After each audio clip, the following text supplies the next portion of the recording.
Hey, welcome back to my channel. My name is Lawrence Carpenter and I am a high-end music memorabilia dealer and collector. Today I want to talk about NFTs, non-fungible tokens. Recently John Lennon's son Julian Lennon had a sale of NFTs, and basically what he did was he sold NFTs of his own personal John Lennon collection. The collection consisted of some handwritten lyrics, some coats worn by John Lennon, and some of John Lennon's guitars. And he linked up with a company called Yellow Heart and Julian's Auctions. So they sold the digital rights to the memorabilia, but not the physical assets. So yeah, this still is something that collectors are trying to get their head around, though other people are fully on board with this concept. So look, each to their own. But anyway, the auction was over the last 2 months or so, and it has recently ended and the results have come in. So yeah, you might be surprised at the prices that some of the NFTs sold for. So one of the first items that was for sale was Paul McCartney's handwritten lyrics to Hey Jude, and they sold for $76,000. So somebody paid $76,000 for a digital representation of the handwritten lyrics by Paul McCartney, but Julian Lennon still obtains the physical handwritten lyrics. They're still in his personal collection.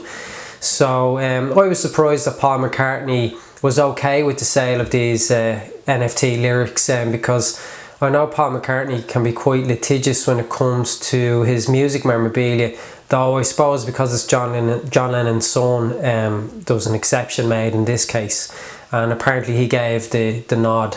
He was okay with the sale. So the next item that was sold was one of John Lennon's Magical Mystery Tour worn coats, and that sold for $22,000. So somebody paid $22,000 for a digital image of the coat, not the actual coat. You're probably finding this a bit funny. I can see why it might be funny that the idea of somebody paying so much money for just the digital representation, not the actual physical object, and the physical object being owned by somebody else. Look, we can talk about that later on. The next item was one of John Lennon's Help movie worn black capes. That sold for just under $13,000. Then there was 3 guitars. One was a Gibson Les Paul copy that sold for $12,800, and then another Gibson Les Paul sold for $11,500, and then the last was a Gibson 1959 guitar sold for $22,000. And I don't think any of those guitars were quite significant in the history of John Lennon, except that he owned the guitars. I don't think he used them to write any particular famous songs, or so the provenance is really that they were owned by John Lennon and now they're owned by his son Julian Lennon. So the total sale for the 6 NFTs was $160,000, including auction fees. So Julian Lennon would have probably made about $90,000 to $100,000 thereabouts after he paid his own auction fees. So quite a substantial amount of money, $100,000 for some digital representations of his personal collection, and he gets to keep the items himself. So like, that's a win-win situation for a collector. But unfortunately not every collector can do that. Only somebody who's the son of John Lennon or the like can get away with doing that type of thing. Anyway, my thoughts. Like, I do understand the concept of NFTs, especially when it comes to like the collectible element, because like over the last 10 years I've been dealing and collecting in rare music memorabilia, and all the value is in the intangible element, like the provenance. So I'll give you an example. Like I bought and sold the last guitar Prince ever used on stage.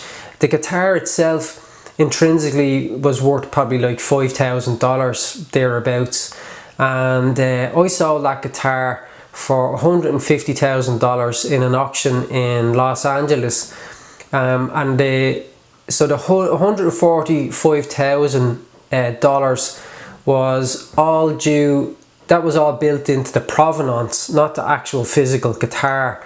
So like without the provenance and without the history, without Prince having used that guitar, then it's just a guitar worth $5,000. So all the value, all that extra value is tied up in the intangible part, which is really in our minds, you know, our hearts, or wherever you want to call it, but it's not tangible. We can't hold it. So when we actually have the physical guitar, like somebody could look at that, and if they don't know the provenance, it's just a guitar. So it's the story that people are buying into. So with NFTs, they're just taking away, and I don't mean to use the word just lightly, but they're taking away the physical element, but everything else remains: the scarcity, the provenance, and so on and so forth. But this is a fairly new thing. So you know, you have a lot of old school collectors like myself who I just wouldn't be interested in owning an NFT of a physical object. I want to have the physical object, but that's how I have experience collecting. There's lots of people now who are younger than me, and they just live kind of mainly in a digital world where everything is shared digitally. So I understand why they'd be more kind of inclined to buy into NFTs, and I don't have any judgment on that. I think it is what it is. Like, people collect stamps and lots of different things. Like, so if people want to collect and deal in NFTs, oh great, fair play to them. Like, I do think, when I think of NFTs, like, and how collectors share their memorabilia nowadays, they take photographs of it or video footage and they put it online. So they're sharing a digital representation of their memorabilia. They're not actually sharing the physical item, though they do have to have the physical item to make the digital representation. So people do use digital forms to represent their collection already.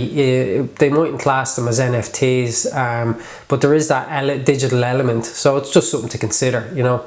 And then I alluded to the fact that you would need to be John Lennon's son in order to be able to sell NFTs of music memorabilia, in the sense that I have lots of important memorabilia, and lots of other collectors do, but people wouldn't really be interested in owning an NFT of a Noel Gallagher guitar that I own, because it's like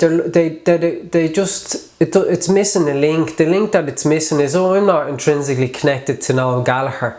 If I was Noel Gallagher's son or band member, that would make a massive difference.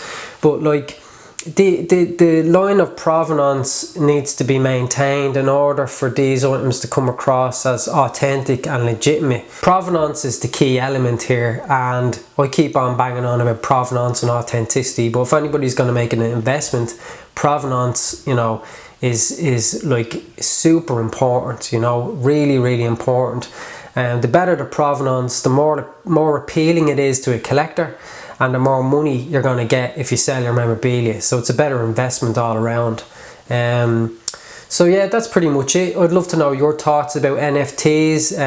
Would you be interested in NFTs? What's your thoughts on NFTs? What's your thoughts about collectors spending like $60,000-$70,000 on a digital representation of a piece of memorabilia, but they never actually get to own the physical item? Like, how do you feel about that? If you like the videos, please subscribe and like the video, and check out my other videos. Okay, cheers, thanks.